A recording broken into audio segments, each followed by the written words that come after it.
Usap-usapan ngayon ang bagong labas ng Rusi which is itong Flash 150X. Kaya daw nitong makipagsabayan sa mga branded motorcycle for the 150cc category. Totoo kaya yon? Halika at pag-usapan natin ang mga specifications ng motor na to. Bago natin simulan ang kabanata, baka hindi ka pa nakapag-subscribe sa akin YouTube channel ay mag-subscribe ka na. Paki-share and like na din mga boss. Salamat! Base dito, 4-valve at naka-DOHC na din o dual overhead cam. Wow, grabe ba? Engine type na din ang kanyang model.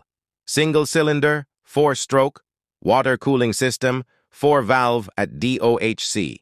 Mukhang ginalingan nga ng Rusi ah.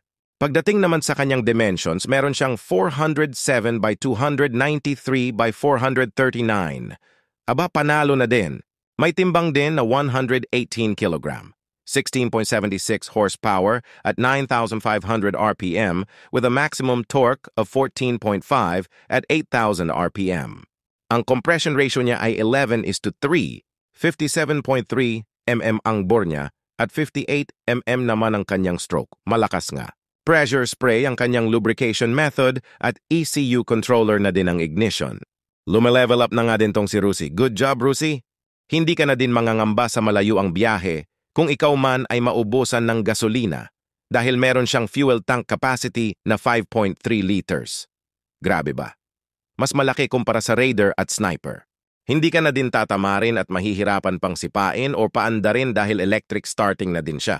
O diba? So clean, so good. Naka-automatic wet multiplate na ang kanyang clutch method kaya sobrang smooth na lang kapag magkakambyo ka. Wow talaga dito si Rusi. Hindi din siya magpapahuli pagdating sa gear shift dahil hanggang 6 gear na din.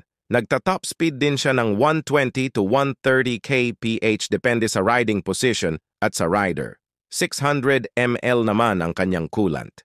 Kaya kung naghahanap ka ng budget meal na motor pang service, pwede ka na dito sa Rusi Flash 150X dahil nagkakahalaga lamang siya ng 75,000 pesos depende sa dealer. Marami ka pang kulay na mapagpipilian. Kaya pumunta na kayo sa Rusi na malapit sa inyo. Yun lang mga boss at kung may mga nakalimutan pa akong banggitin sa specs niya, paki-comment na lang. Ride safe mga boss at maraming salamat sa inyong panonood.